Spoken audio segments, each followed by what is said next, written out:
Muy buenas a todos. Hoy es 30 de septiembre del año 2024. Estoy aquí en el parque ribereño del río Anón, en el condado de Ilan, costa nordeste de la isla de Taiwán. Hoy quería hablar de un libro de reciente aparición. Apareció hace unos pocos meses.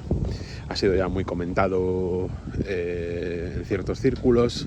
Me refiero al libro del antropólogo francés Emmanuel Todd, La derrota de Occidente.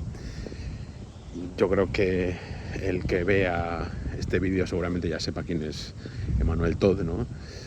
Este antropólogo francés que en los años 70 pues predijo el hundimiento de la Unión Soviética, sobre todo sobre la base de la demografía, etcétera, y los problemas de tipo socioeconómico que experimentaba la Unión Soviética en la época de Brezhnev, ¿no? de aquel ucraniano, otro ucraniano que gobernó la Unión Soviética y en cuyo mandato, que fue bastante largo, pues ya se empezaban a ver los problemas que tenía esa sociedad y que llevarían pues al colapso, según Todd. Desde entonces las teorías de Todd han sido un poco contestadas, teniendo en cuenta cómo cayó la Unión Soviética, pues no está claro que fueran esas las razones, de tipo demográfico, etcétera,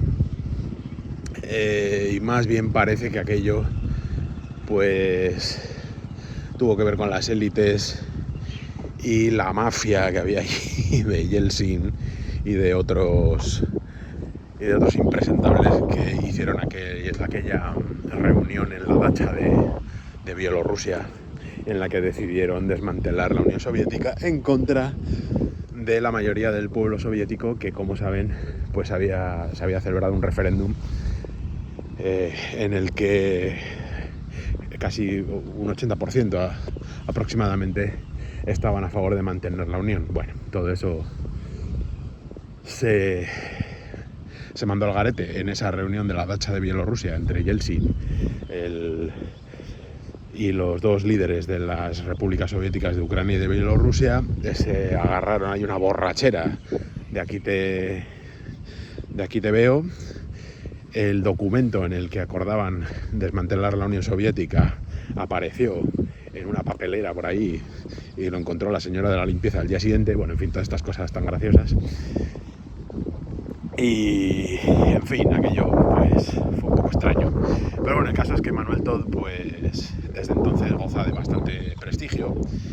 Y bueno, no solo por eso, sino también por otras razones. Ha escrito otros libros. Sobre todo en los últimos años pues ha estado escribiendo ya sobre la decadencia de los Estados Unidos, después del Imperio, en fin, y otros libros que ha culminado ahora ya en una edad provecta en este de la derrota de Occidente, que yo creo que salió a principios de año más o menos, o este verano, y que bueno, yo solo he podido leer ahora, pues me ha llegado aquí a Taiwán hace unas semanas. Y hombre, sin duda es muy estimulante el libro, pero creo que promete más de lo que da. En el prólogo al libro, digamos que es muy ambicioso y quizás el libro tenga pocas páginas para tanta ambición.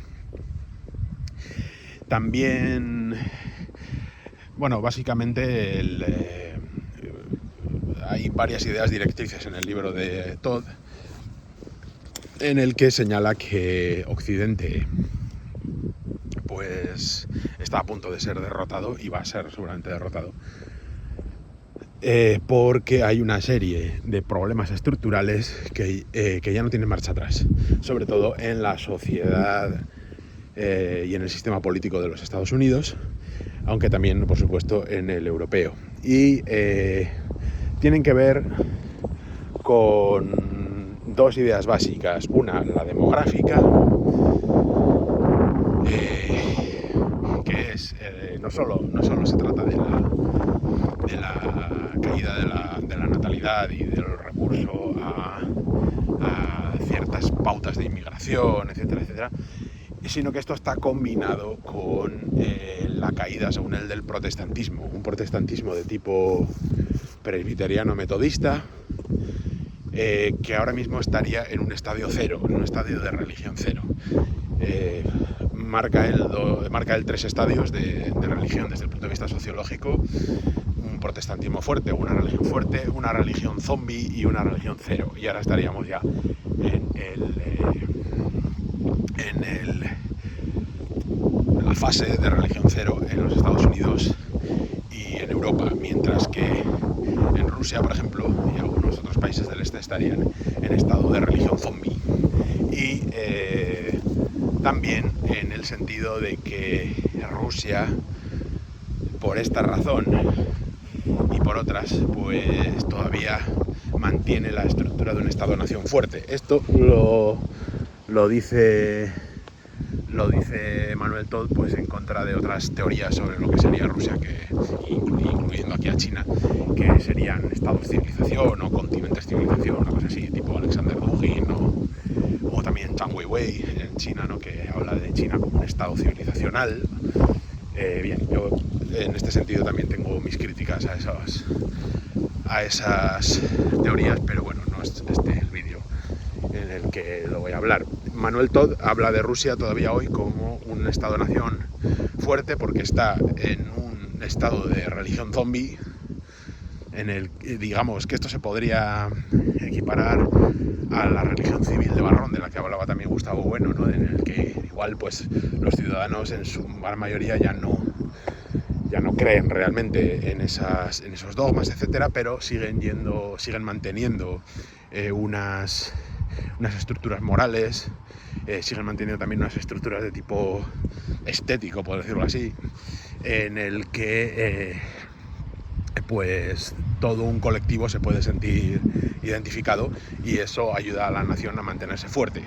Esto habría sido obra, pues según Manuel Todd, de Putin y de la generación de Putin y de toda la élite política rusa que rodea a Putin, del que él es simplemente, no es que sea el dictador, sino que es la cúspide, digamos, de la persona visible de esa élite, consciente de las necesidades de Rusia y también competente. Esa es la cuestión. Cosa que, según Emmanuel Todd, no ocurre con las sociedades occidentales, sobre todo los Estados Unidos, Inglaterra, Francia y Alemania. Una de las cosas interesantes que trae Todd a colación es que él cree que los Estados Unidos ya no son una nación y que Inglaterra, Francia y Alemania tampoco ya son realmente una nación. Es decir, que Occidente en general ha dejado de ser un conglomerado de naciones, pues bajo el liderazgo de los Estados Unidos. En parte por ese protestantismo cero en el que estamos, en el que ya no hay ningún tipo de estructura moral y en el que otra de las cosas que demostraban la fuerza del protestantismo es el hincapié en la educación de los fieles. Es decir,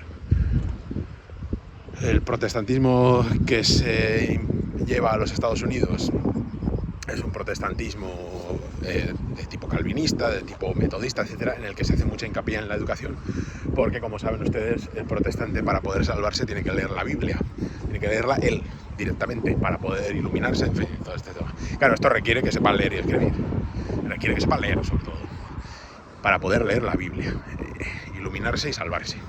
Entonces, uno que ya sabe leer y lee la Biblia, pues aprovecha y lee otros libros, ya no, digamos. Y entonces, pues de ahí vendría pues ese ethos de la educación, de estar alfabetizado, etcétera, etcétera, que habría hecho pues la fortuna, según todo, siguiendo aquí a Weber, pues de Holanda, de Suiza, del norte de Francia, de la Alemania protestante, de Inglaterra y de los Estados Unidos. Aunque en Inglaterra, en fin, Inglaterra, pues ahí está el anglicanismo, un poco extraño, pero bueno. El caso es que ese protestantismo ya no existe.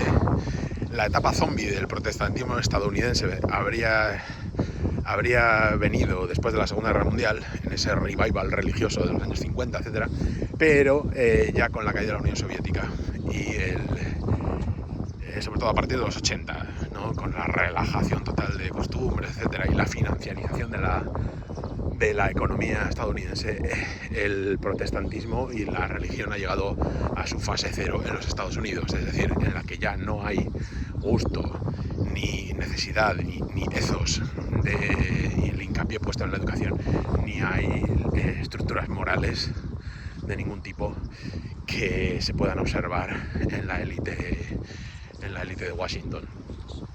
Todd habla de la composición de la actual élite política de los Estados Unidos y señala pues que Biden es católico, que Blinken, ¿no?, el secretario de Estado, es judío, que Lloyd Austin, tercero, el secretario de Defensa, es un negro católico, y que por lo tanto, bueno, y más ejemplos, ¿no? Kamala Harris, en fin. Pues que, claro, esto ya no es la élite WASP, ¿no? Los White Anglo-Saxon Protestants, los protestantes anglosajones blancos, que había gobernado los Estados Unidos pues desde el principio hasta prácticamente hace 4 días, en el que pues eran todos WASP, con alguna excepción, ¿no? Pues Kennedy, ya saben, que era católico, bueno, Reagan, pero en fin, Reagan era un católico muy extraño porque era como un protestante, pero en fin. Y también pues algún asesor por ahí judío, ¿no? Tipo Kissinger o polaco como Brzezinski y alguna cosa más. Pero ahora ya no, ahora ya es todo una mezcla en el que no hay ningún tipo de sensación de grupo. O sea, ya no somos todos aquí protestantes y tal igual, no, ahora ya somos todos, pues en fin, cualquier cosa, y con lo cual no hay ninguna atadura moral entre ellos, por decirlo así. Y eso se refleja en una diplomacia y en una política exterior completamente errática e incluso delirante. Porque como no hay reglas, pues, en fin. Y aquí, esto lo añado yo, no lo dice Manuel Todd, claro, empieza a llover. Es muy paradójico porque ahora Estados Unidos no hace más que hablar del orden mundial basado en reglas, que nadie sabe muy bien cuáles son esas reglas. En fin, son las reglas de Darth Vader, ¿no? Está aquí. Son las reglas que les interesa a esta élite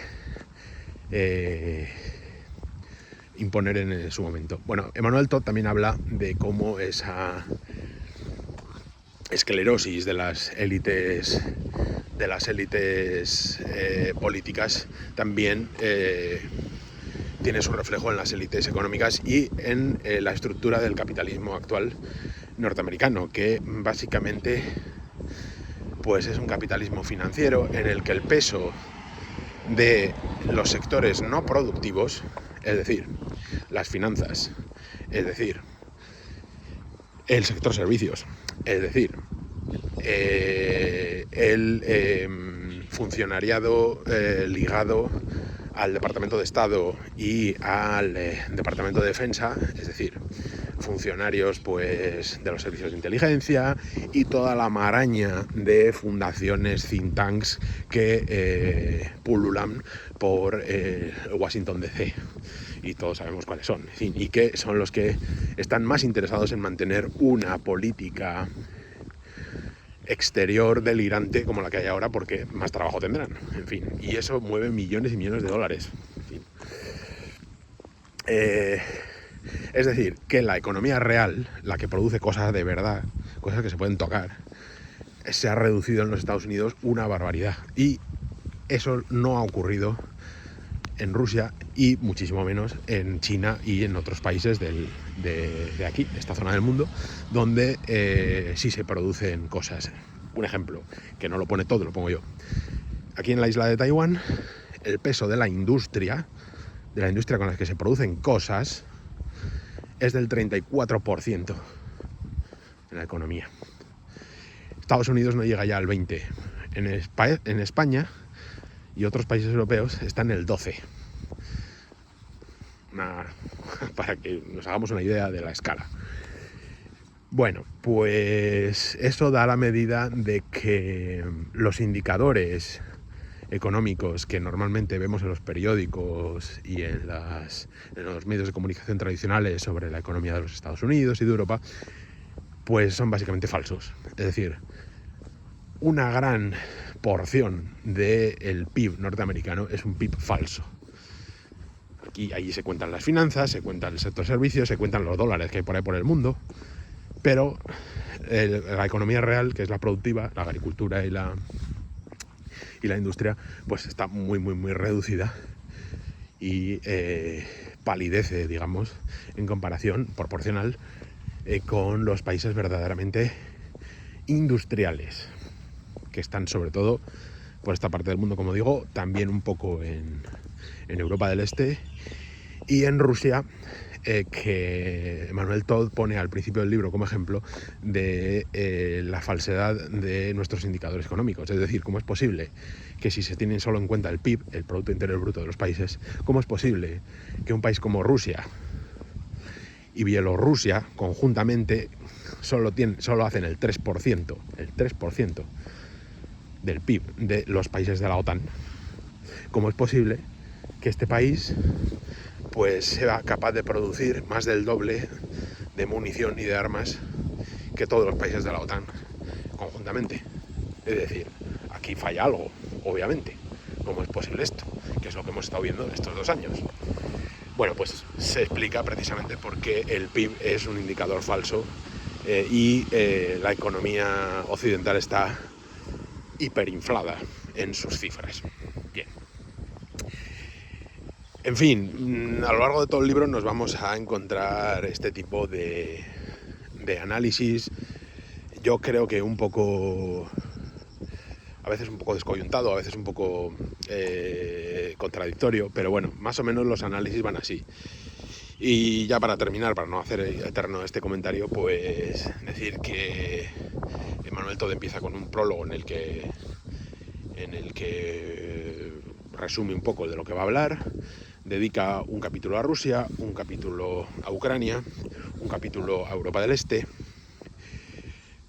otro capítulo a Inglaterra, también a Alemania y una serie de capítulos finales dedicados a analizar a los Estados Unidos y la razón por la que cree que pues estamos ya ante una derrota irreversible de Occidente por todas estas cosas que hemos hablado. En fin, pero bueno, esto es un resumen así un poco a la limón. Yo sí que les recomiendo que lean el libro porque es muy muy interesante y a pesar de que no pueden estar de acuerdo con algunas cosas de las que dice todo, yo no estoy de acuerdo con todo, y de que algunas tesis me parezcan un poco cogidas por los pelos, pues siempre se puede tirar del hilo y empezar a ver, empezar a analizar, empezar a investigar un poco por esas vías que abre Emmanuel Todd, y que bueno, que tampoco son inauditas, quiero decir que hay otros autores que han hablado de estas cosas y él los cita, de hecho. Así que nada, recomendación para Emmanuel Todd y su derrota de Occidente, y que tengan buena lectura. Hasta la próxima, adiós.